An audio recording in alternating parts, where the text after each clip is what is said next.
नमस्कार दोस्तों, आज स्वामी विवेकानंद जी की जीवनी का छठा पाठ है आपके सामने। तो वो फरवरी में 1893 में हैदराबाद में श्री खुर्शीद शाह के यहाँ पर गए थे। वहाँ पे उन्होंने बताया कि हिंदू, ईसाई और इस्लाम धर्म के संबंध में उनकी जो वार्ता है लगभग 2 घंटे तक चली। उसमें नवाब जी को बताया कि हिंदू धर्म के अतिरिक्त अन्य सभी धर्मों का आधार उसका संस्थापक रहा है। अर्थात जैसे ईसाई धर्म है, उसका संस्थापक कौन है? ईसा मसीह, राइट, एक व्यक्ति। और इस्लाम का कौन है? अल्लाह, मोहम्मद, जिसको भी वो मानते हैं, वो एक व्यक्ति, राइट। लेकिन जो हिंदू धर्म है उसका जो आधार है वो है वेद, राइट, वो कोई व्यक्ति नहीं है। तो इस तरह से उन्होंने आगे क्या कहा है, केवल वेदांत ही किसी व्यक्ति पर आधारित न होकर शास्त्रोक्त सिद्धांतों पर आधारित है तथा इसी तथ्य ने उसे विश्व जननी धर्म का स्तर प्रदान किया है। इसका मतलब क्या है? जो वेद है ना, वेद, उनमें सिद्धांत लिखे हुए हैं। कौन से सिद्धांत? कि हमें इस पृथ्वी पर कैसे जीना है, दूसरे लोगों के साथ कैसा व्यवहार करना है, अगर हम बीमार हो जाएं तो हमें क्या करना चाहिए। जैसे योग की जो शिक्षा है वो भी वेदों में लिखी हुई है। हमें इस अग्नि है उसको किस तरह से प्रयोग करना है, अग्नि के क्या क्या रूप हैं।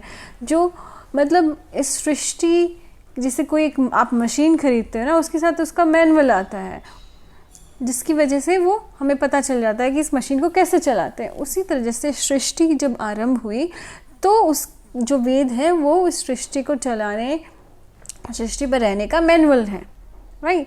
तो वो सिद्धांतों पर आधारित है, जिसकी वजह से ये पूरे विश्व के लिए हितकर है, किसी के लिए भी अहितकर नहीं है। जैसे जो मुस्लिम लोग हैं वो मुसलमानों को छोड़कर सबको काफिर समझते हैं, और उनकी जो कुरान है उसमें आयतों में लिखा भी हुआ है जो लोग काफिर हैं उन सबको हमें ख़त्म कर देना चाहिए। इसीलिए जो आतंकवादी हैं, जो मुसलमान नहीं हैं, उन सब पे आक्रमण करके उनको सबको ख़त्म करना चाहते हैं, राइट, जिससे विश्व में अशांति ही फैल रही है। उसके बाद उन्होंने कहा कि सभी आदर्श सत्य हैं, जो वेद के सिद्धांत हैं उसमें सभी जो आदर्श हैं वो सत्य हैं तथा विभिन्न धर्म इस आदर्श की अनुभूति के विशिष्ट पथ मात्र हैं, जिसका पालन यदि निष्ठापूर्वक किया जाए तो वे मनुष्य के भीतर के दायित्व को अवश्य ही प्रकट करेंगे। तो अगर सभी जो विभिन्न धर्म हैं इस सत्य को अपना पथ मानकर, इन सिद्धांतों को अपना पथ मान लें, राइट, जो सत्य बातें उन पर सिर्फ वो चल लें।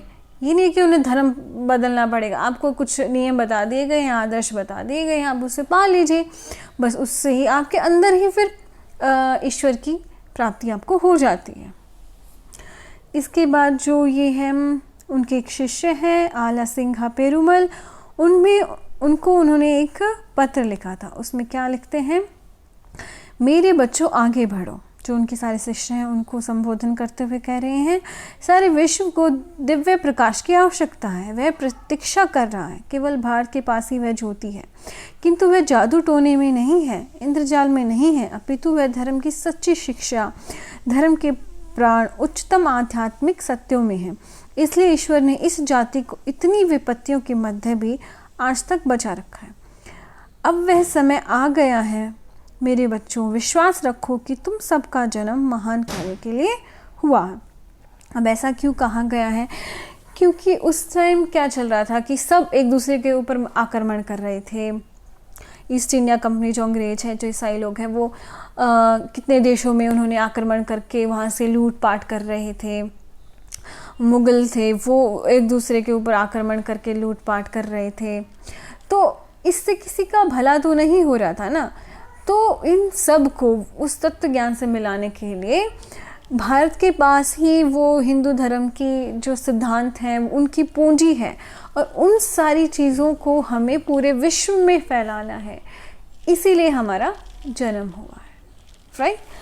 तो अपने शिष्यों को प्रेरित कर रहे थे कि हमें पूरे देश को बचाना। लेकिन आजकल हिंदू धर्म में भी कुछ कुरीतियाँ फैल गई, जैसे जादू टोना करना, पाखंड फैल गए हैं, बलि देना, मांस खाना। आजकल हिंदू लोग भी मांस खाने लगे हैं। तो वो सारी कुरीतियाँ हैं, उनमें नहीं है जो सच्चा आध्यात्मिकता का जो सत्य है वो नहीं है उनमें, राइट। तो हमें उन सच्ची आध्यात्मिकता को पहचानना होगा और पूरे विश्व को हमें सुधारना होगा। उसके बाद ये है शारदा माँ।